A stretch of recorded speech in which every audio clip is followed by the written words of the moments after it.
બનાસકાંઠામાં ખેડૂતો સિંચાઈના પાણીને લઈને ત્રાહિમામ પોકારી ગયા છે। ઉનાળામાં ઉનાળુ સિઝન માટે અને પશુધન માટે સિંચાઈનું પાણી ન મળવાથી ખેડૂતોને આંદોલન કરવું પડી રહ્યું છે, તો ક્યાંક કેનાલમાં હવન કરવા પડી રહ્યા છે। ભારતીય કિસાન સંઘે પણ હવે સિંચાઈના પાણીના મુદ્દે સરકારને ચેતવણી આપી છે અને ચીમકી ઉચ્ચારી છે કે સરકાર જો વ્યવસ્થા નહીં કરે તો ભારતીય કિસાન સંઘ ટૂંક સમયમાં ઉગ્ર આંદોલન કરશે। નોંધનીય છે કે પશુધન માટે, પશુઓના નિભાવ માટે પણ પાણીના ફાંફા છે। ક્યાંક પાણી માટે ટેન્કરો મંગાવવા પડે છે, ક્યાંક પાણી માટે રઝળપાટ કરવો પડે છે। પાણી વગર પરિસ્થિતિ એવી છે કે પશુધન રાખનાર પશુપાલકોના પશુઓનો જ નિભાવ થઈ શકતો નથી અને જેથી તેમને પશુપાલનનો ધંધો બંધ કરવાની ફરજ પડે છે। પાણી ગતું સહેજ ના, પાણી વગર અમારે શેના ઉપર નભાવવાનું? પાણી પશુપાલક ભૂસી મરે, અમે ભૂસી મરે, બધું અમારે શેના ઉપર લઈ લેવું? લાઈનો કે નોખા છે, લાઈનોના વીસીમાં અમે આખું વર્ષભર કાઢી રહ્યા, પણ કોઈ પાણીનો અલીચા થતો નથી। જેવી પરિસ્થિતિ છે એ આવીને જુઓ તો ખબર પડે। હવે સારું વેચાતી લાવવી, અમારે વેચાતું લાઈન ખાવું તો શેના ઉપર નભાવવું? હવે અત્યારે અમારે ચોથી પાણી લાઈન પૂરું કરવું, ટેન્કર નખાઈને પૂરું કરી, અમારું પૂરું કરે, ઢોરોનું પૂરું કરે।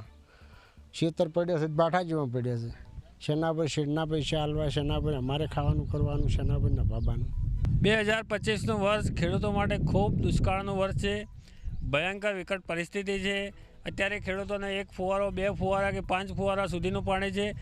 દરેક વિસ્તારની ભૌગોલિક પરિસ્થિતિ માટે અલગ અલગ અમારા વિસ્તારમાં 160 ફૂટથી નીચે પથ્થર લાગે છે। અત્યારે પાણીના લેવલ નીચે જવાને લીધે પશુઓને પાવા માટે, ઘાસચારા માટે કે ખેતી કરવા માટે પાણી રહ્યું નહીં।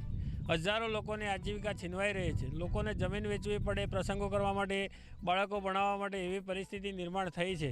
ત્યારે સરકારે હજારો કરોડ રૂપિયાના ખર્ચા કરી અને કચરા દોતીવાડા જેવી લાઈનો નાખી છે। બીજા મહિનામાં લાઈનનો કોન્ટ્રાક્ટરને કામ પૂરું કરવાની તારીખ હતી, છતાં પણ હજી સુધી કે એને કામ પૂરું કર્યું નથી અને ટાઈમ લિમિટ માગી છે। એક કોન્ટ્રાક્ટરની આળસને લીધે કે સરકારની બેદરકારીને લીધે અત્યારે હજારો ખેડૂતો મુશ્કેલી વેઠી રહ્યા છે અને એક્શન નહીં લે તો આવનાર સમયમાં ભારતીય કિસાન સંઘ खूब मोटा आंदोलनों कर लेશે અને લડી લેશે। नर्मदा मुख्य कैनाल से चांगा दातीवाड़ा पाइपलाइन के थ्रू मुख्य कांकरेज, दियोदर, लाखनी, थराद तालुका के किसानों की अभी मांग आ रही है कि अभी उन्हें सिंचाई का पानी भी उपलब्ध करवाया जाए। 15 मार्च तक जो रबी पाक होता है उनके लिए सिंचाई का पानी उपलब्ध करवाया गया था, बट अभी समर सीज़न चालू है। The first priority is drinking water और समर की सीज़न के देखते हुए सरकार की ओर से अभी सिंचाई का जो पानी है वो बंद करवाया गया है। ड्रिंकिंग वाटर फैसिलिटी अभी अवेलेबल है और खेडूतों की जो भी मांग है कि अभी सिंचाई का पानी भी उपलब्ध करवाया जाए, वो उनकी रिक्वेस्ट सरकार को भेज दी गई है। सरकार के आगे जो भी दिशा निर्देश होंगे उसके हिसाब से आगे की कार्यवाही की जाएगी। हाल हमारी तकलीफ एटली से कि अमे हारा वावेतर कर्युं तो बाजरीनुं, पण हाल अमारे पाणी बंध छे भाई, अने एक थैलीना खर्चो ओछामां ओछो 700 રૂપિયાનો छो। शेडाई खातर बियारण लगभग कोई नहीं तो 2 થી 3 હજારનું કર્યું। अत्यारे पाक अमने कोई मळे एवो छे नहीं अने खेती निष्फळ जाई रही छे, एना माटे अमे बहु पाणीनी अतवल करी रह्या। हाल पाके बळे छे ने ढोरे मरे रहे छे, पाणी वगैरे ने वाढ्या वगैरे सारी जमीननी अंदर हेडी जाय छे। हाल परिस्थिति नबળી છે। અમારી માગણી તત્કાલી પાણી આવે એવી અમારી માગણી છે। ઉનાળો બેસતાની સાથે જ પાણીની પારાયણ ચાલુ। અમારું ગામ લોદરાણે છેલ્લા કેટલાય દિવસોથી પાણી બિલકુલ આવતું નથી। ગામ લોકો તો ગમે ત્યાંથી ટેન્કર વેચાતા રેડાવીને પાણી પૂરું પાડે, પણ અમારું ગામ સરહદી વિસ્તારનું હોય, પશુધનની સંખ્યા બહુ પ્રમાણમાં વધુ છે, તો જે રખડતા પશુઓ છે એની હાલત એકદમ કફોડી છે। તો પાણી પુરવઠા વિભાગને અમો મીડિયા દ્વારા જાણ કરીએ છીએ કે તાત્કાલિક ધોરણે હવાડા ભરવાનું કામ ચાલુ કરે, अन्यथा जो पाणी नहीं आवे तो पशुओने तो मरवानो वारो आवशे। हाल पाणी वगर परिस्थिति एवी छे के मनुष्य अने पशु बंने मरवा जेवी परिस्थिति छे के अमारे ढोर अने खेती बेना उपर अमारुं गुजरान चालतुं अने ए आज ढोर कई रीते राखवुं અને ખેતી કઈ રીતે કરવી? પાણી છે નહીં, પાણી વગર તો એકે નિર્ભર જ નથી। એટલે અમારા વિસ્તારની અંદર હાલ પીવાના પાણીમાં પણ ટેન્કર લાવવું પડે એવી પરિસ્થિતિ થઈ ગઈ છે। તો ઢોરોને શું પાવું? હવે આવી સમસ્યામાં અમારે શું કરવું એ અમને કોઈ ખબર પડતી નથી। અહીંયા હાલમાં જોવા જઈએ તો આખો વિસ્તાર કોરો થઈ ગયો છે, બિલકુલ ઢોરોને પાવા માટે પણ પાણી નથી. અમારો અહીંયા ટોટલ વિસ્તાર પશુપાલન અને ખેતી આધારિત છે. અમારે હાલ અહીંયા પશુઓને પાણીમાં પાવા માટે પણ ટેન્કર લાવે એવી પરિસ્થિતિ થઈ ગઈ છે. અમુક ખેડૂતો ટેન્કર લઈને એમના ઢોરોને પાણી પાવે છે. ગામમાં પણ પાણીની પીવા માટે વિકટ પરિસ્થિતિ છે. 4 બોર હોવા છતાં એક ટોકું નથી ભરાતું. ધરોઈનું પાણી ઉપર નિર્ભર છે આખું ગામ. અહીંયા જો તાત્કાલિકના ધોરણે કામ પૂરું કરવામાં નહીં આવે તો આ વખતે લોકોને પીવા માટે પાણીના પણ ફોફા પડી જાય એવી પરિસ્થિતિ છે. અમારા સરકારશ્રીને વિનંતી છે કે તાત્કાલિકના ધોરણે અને યોગ્ય રીતે તપાસ કરી અને ઝડપી જો 7મા-8મા મહિનામાં અહીંયા પાણી આવી જાય તો લોકોને પાણી મળી રહે અને ખેડૂતોમાં રાહત થાય. નકર તો અહીંયા ખેડૂતોને રજડવાનો વારો આવે છે. અત્યારે હાલ સાહેબ તળાવોની અંદર પાણી બિલકુલ બંધ થઈ ગયું છે.